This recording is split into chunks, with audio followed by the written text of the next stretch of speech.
महत्तम समापवर्तक एवं लघुत्तम समापवर्त का पार्ट 4 है RS अग्रवाल से। तो पार्ट 4 में पहले ये 3 फार्मूला है। दो संख्याओं का गुणनफल बराबर दोनों संख्या का LCM गुने दोनों संख्या का HCF। जैसे उदाहरण के रूप में देख लो, इतना का एक का उदाहरण, फार्मूला नंबर 1 का। दो संख्या मान लो, पहली संख्या 6 है, दूसरी संख्या 9 है। तो दो संख्याओं का गुणनफल, इससे पहले दोनों संख्या का LCM निकालेंगे। 6 और 9 का LCM कितना होगा? 18। 3 से भाग दो, 3 दूनी 6, 3 तिया 9 होगा ना। 3 दूनी 6 त्रिक 18। तो 6 और 9 का LCM बराबर 18 एवं 6 और 9 का HCF कितना होगा? तो 9 में 6 से भाग देंगे, 6 एक 6, 3 बचा, 6 उतरा, 3 दूनी 6, कट गया 3 हुआ। तो 6 और 9 का HCF 3 हो गया, LCM 18 हुआ। तो फार्मूला के अनुसार दो संख्याओं का गुणनफल अब 6 एवं 9 का गुणनफल, 6 एवं 9 का गुणनफल 6 गुने 9 बराबर 54 होगा ना। हाँ, इसके बाद दो संख्याओं का गुणनफल बराबर दो संख्याओं का LCM गुने दो संख्याओं का HCF। तो 6 9 का LCM तथा 6 एवं 9 का LCM गुने 6 एवं 9 का HCF, यानी दो संख्याओं का गुणनफल बराबर दोनों संख्या का LCM गुने दोनों संख्या का HCF। तो दोनों संख्या का 6 और 9 का LCM कितना हुआ? 18। तो 18 गुने 6 एवं 9 का HCF, 6 और 9 का HCF 3, तो 18 गुने 3 बराबर 54। तो देखो तो 6 एवं 9 का गुणनफल, दो संख्याओं का गुणनफल 54 है। इसको समीकरण 1 मान लो। और 6 एवं 9 का LCM गुने 6 एवं 9 का HCF 54 है। तो इसको अगर समीकरण 2 मान लेंगे तो समीकरण 1 और 2 से क्या होगा? 6 एवं 9 का गुणनफल बराबर 6 एवं 9 का LCM गुने 6 एवं 9 का HCF होगा। तो लिख सकते हैं, इसीलिए 6 एवं 9 का गुणनफल बराबर समीकरण 1 और 2 से 6 एवं 9 का गुणनफल 54 बराबर 6 एवं 9 का LCM, 9 का LCM गुने 6 एवं 9 का HCF बराबर 54 होगा ना। 6 एवं 9 का गुणनफल भी 54, 6 एवं 9 का LCM गुने 6 एवं 9 का HCM भी 54। तो इसका मतलब इस फार्मूला से ये बात सही है जी। इसको समझ गया। अब कह रहा है दूसरा फार्मूला, भिन्न का भी महत्तम समापवर्तक एवं लघुत्तम समापवर्तक होता है। 2 का उदाहरण, यानी इसका दिए गए भिन्न का HCF, तो भिन्न बराबर कितना होता है? अंश बटा हर होता है जी। कोई भी भिन्न बराबर होता है अंश बटा हर होता है। अब किसी भिन्न का HCF निकालना है, तो मान लो 2 से अधिक भिन्न का 5 बटा 6 एवं 15 बटा 12 का HCF निकालें। कैसे निकालेंगे? तो दिए गए भिन्नों का HCF, 2 भिन्न रहे या 3 रहे या 4 या 5, जो कुछ भी रहे, इसका HCF कैसे निकलेगा?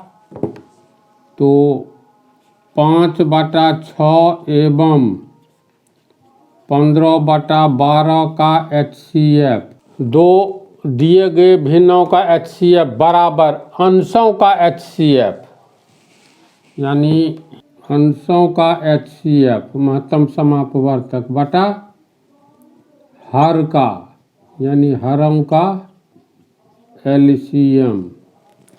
फार्मूला है, ये याद रखना है। किसी भिन्न 2 या 2 से अधिक भिन्न का HCF निकालना हो ना, ऊपर वाला का HCF निकालेंगे और नीचे वाला का LCM। फिर दिए गए भिन्न का LCM निकालना रहे तो ऊपर वाला अंश का LCM निकाल लो, नीचे वाला का HCF। अंतर इतना ही है, कोई भी 2 या 2 से अधिक भिन्न हो, इसका HCF निकालना हो तो अंश का HCF निकालेंगे, हर का LCM। और दिए गए भिन्न का LCM निकालना हो तो ऊपर वाला यानी अंश का LCM निकाल लो, हर का HCF निकाल लो। तो 5/6 एवं 15/12 का HCF निकालना है। तो HCF निकालना है तो ऊपर वाला यानी अंश का HCF निकालेंगे। तो 5 एवं 15 का HCF बटा 6 एवं 12 का LCM। तो अंश हो गया तुमको 5 एवं 15, 5 एवं 15 का HCF हर के रूप में हो गया 6 और 12, तो 6 एवं 12 का LCM। तो 5 15 का HCF निकालोगे तो 5 होगा। जैसे 15 और 5 का निकालना है, 5 और 15 का HCF, तो बड़ी संख्या में छोटी से भाग देंगे। तो 5 तिया 15, ये कट गया 5 हुआ, बटा 6 एवं 12 का LCM निकालेंगे तो ये 12 होगा। सीधे 6 से भाग दो, 6 1 6, 6 दूनी 12, 6 दूनी 12, 5/12 आंसर। समझ गया ना? इसके आगे है दिए गए भिन्न का LCM। तो भिन्न का LCM रहे ना तो अंश बटा हर होता है भिन्न, तो अंश का LCM निकाल लो, हर का HCF निकाल लो। जैसे ये 3 का उदाहरण मान लो इसका, तो भिन्न बराबर अंश बटा हर, तो 5/6 एवं 15/12 का LCM निकालें। तो LCM निकालना है तो इसका अर्थ है 5/6 एवं 15/12 में LCM निकालना है। तो ऊपर वाला का LCM निकालेंगे और नीचे वाला का HCF।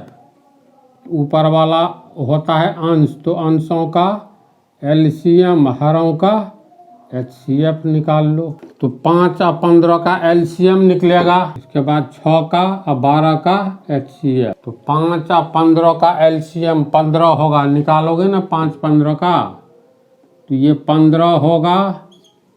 और 6 एवं 12 का HCF निकालोगे तो 6 होगा, 15/6 आंसर। तो इस सब में कोई दम नहीं है, खाली फार्मूला याद रखना। अब उदाहरण स्टार्ट होता है। ये अब बुक से हिसाब प्रारंभ हो गया है। इसमें दे दिया है पहला क्वेश्चन, 368/437 का सरलतम रूप क्या है? सरलतम रूप का अर्थ होता है, जैसे मान लो 8/12 का सरलतम रूप, इसका अर्थ होता है 8/12 को काट करके क्या लाएंगे जो पुनः नहीं कटे। तो 8 का तू अभाज्य गुणनखंड करो तो 2 दूनी 4 दूनी 8, 12 का करेंगे तो 2 दूनी 4 तिया 12 होगा।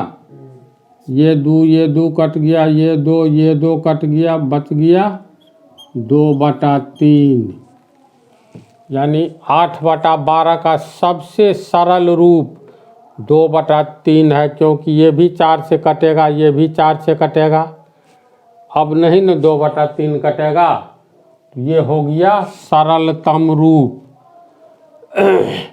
तब कोई भी संख्या अपने अभाज्य गुणनखंड से काटता है। इसमें कह रहा है 368/437 का सरलतम रूप क्या है। तो इसका सरलतम रूप इस ढंग से भी निकाल सकते हो, है ना। कट गया 2/3, यानी ये 4 से कट रहा है, ये भी 4 से। मान लो इसको हम लोग ऐसे नहीं निकालते, तब कैसे निकालते। तो 8/12 जो है, दोनों को एक ही साथ कौन सी संख्या, वह कौन सी सबसे बड़ी संख्या है जो 8 और 12 को काट रहा है। 2 अगर सबसे बड़ी दी गई संख्या को, मतलब परिभाषा है ना, दी गई संख्या का महत्तम समापवर्तक वह सबसे बड़ी संख्या है जो दी गई संख्या को काटती है। सबसे बड़ी संख्या जो दी गई संख्या को काटे। तो 8 को 2 भी काट रहा है, 12 को भी 2 काट रहा है। 2 से बड़ी 8 को काटने वाला 4 है, और 2 से बड़ा 12 को काटने वाला 3 है, फिर 4 भी है ना। इसके बाद 12 है, 8 को उधर 6 6 भी है, 4 तब 12 है। इसको 8 को काटने वाला 2 है, 4 है, 8 है। तो 8 और 12 अगर दी गई संख्या, देखो महत्तम समापवर्तक और लघुत्तम समापवर्त पढ़ रहे हो, तो ये भिन्न के रूप में है, तो किस सबसे बड़ी संख्या से काटेंगे। 2 से काटते हैं तो ये आ जाएगा 4/6, 4 दूनी 8, 6 दूनी 12, लेकिन फिर भी काट रहा है।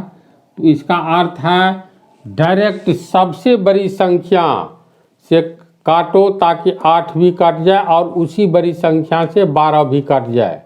तो इसका आंसर क्या है। इसका आंसर है, देखो 8 से बड़ी कोई संख्या नहीं जो 8 को काटेगा। 4 ये 3 है, इसमें ये 1 2 3 4 5 ठो है, तो ये 4 दोनों में है सबसे बड़ी। इसमें 8 नहीं है, तो 6 है, इसमें 6 नहीं है। 12 है, इसमें 12 नहीं है, इसलिए 6 12 को मिटा दो, इसमें 8 को मिटा दो। तो सबसे बड़ी संख्या 4 है जो 8 को काट रहा है, और इसमें भी सबसे बड़ी संख्या 4 है जो 12 को काट रहा है। इसका मतलब किसी भी दी गई संख्या को उसका महत्तम समापवर्तक काटेगा, जो कि सबसे बड़ी संख्या होती है। तो इसका अर्थ है, प्रश्न में दिया हुआ है 368/437 का सरलतम रूप क्या है।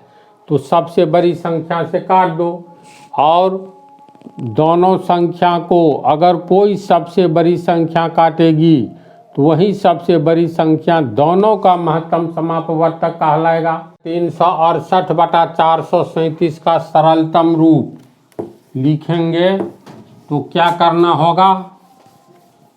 महत्तम समापवर्तक किसी भी संख्या को उसका महत्तम समापवर्तक ही काटता है। 2 संख्या को काटता है ना, 2 या 2 से अधिक को सबसे बड़ी संख्या जो काटेगा वही महत्तम समापवर्तक कहलाएगा। तो यहाँ पर 368/437 दोनों को सबसे बड़ी संख्या जो काटेगा वही 368 एवं 437 का महत्तम समापवर्तक कहलाएगा। तो किससे कटेगा, तो डायरेक्ट उसका महत्तम समापवर्तक निकाल लो। तो साधारण विधि से ही 437 बड़ा है, तो 437 में 368 से भाग देंगे साधारण नियम के द्वारा, तो 1 69 हुआ, 5 से भाग लगेगा, 23 हुआ, अब 69, 23 तिया 69, इसका दोनों का महत्तम समापवर्तक 23 हुआ। तो दी गई संख्या का महत्तम समापवर्तक वह सबसे बड़ी संख्या है जो दी गई संख्या को पूर्ण रूप से काटता है। तो 23 सबसे बड़ी संख्या है जो दोनों को काटेगा। तो 23 से भाग दे देंगे। 368 में 23 से भाग दो, 437 में भी 23 से। तो 368, 23 से 31, बच गया 13, 23 छक्के 138। 23 से कटेगा ये, हो जाएगा 16, होगा ना। 368 में 23 से भाग दिया, 437 में भाग दो, 437 में तो 23, 20, 7, 23 9 207, कट गया 19। 23 से इसको काटेंगे तो 19 होगा, यानी 16/19 सबसे सरल रूप हुआ, होगा ना। कैसे निकाले सो समझा। हाँ। अगर हम लोग लिखते हैं 40 बटा मान लो 55, या चलो 40 बटा 60 लिखे, 55 भी लिख सकते थे। तो इसको सबसे बड़ी संख्या काटेगी। काटने के लिए 40 को 2 भी काटेगा, 4 काटेगा। देखो 40 को 2 काटेगा, 4 काटेगा, 5, 8, 10, 20 और 40, इतना संख्या पूर्ण रूप से काटेगा। 60 को 2, 3, 4, 5, ये 2, 3, 4, 5, 6 भी काट रहा है, 10 काट रहा है, 12, 15, 20, 30 और 60 काट रहा है ना। तो 40 और 60 को एक साथ सबसे बड़ी संख्या कौन काटेगा। मिलाओ, 2 छोटी हो गया, 20 काटेगा। 4 काट रहा है एक साथ, 5 भी एक साथ काट रहा है, 10 भी एक साथ काट रहा है, और ये 20 एक साथ काट रहा है, 40 नहीं है। तो 40 और 60 को काटने वाला 2 है, 4 है, 5 है, 10, 20, इतनी संख्या 40 और 60 को काट रहा है। इसमें सबसे बड़ा कौन है, 20 है। तो डायरेक्ट 20 से काट दो, 20 दूनी 40, 20 या 60। अब 2/3 तो नहीं कटेगा, तो 40/60 का सरल रूप क्या हुआ, 2/3।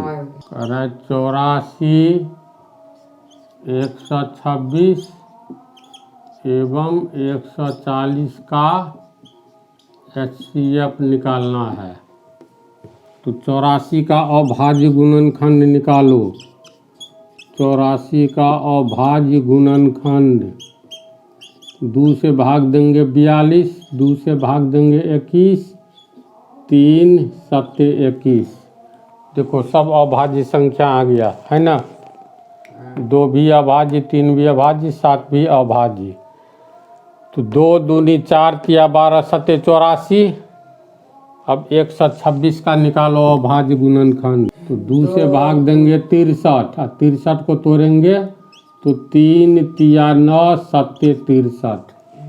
गुना करके देख लो, 2 तिया 6 त्रिक 18 7 126, चारों अभाज्य संख्या हो गया। फिर 140 का निकालो। 140 का अभाज्य गुणनखंड, 2 से भाग देंगे 60, फिर 2 से भाग देंगे 30, फिर 2 से भाग देंगे 15, और 3 पंचे 15। तो इसमें 2 आया है, 1 2 2 बार, 3 आया है 1 बार, 7 आया है 1 बार। इसमें 2 आया है 1 बार, 3 आया है 2 बार, 7 आया है 1 बार। 1 2 3, 3 बार 2 आया है, 120 से हो रहा है, 4 140 2 दूनी 4 दूनी 8 त्रिक 24 पंचे 120। एक ठो 2 और होगा, 1 2 3 4, 4 बार 2 आया,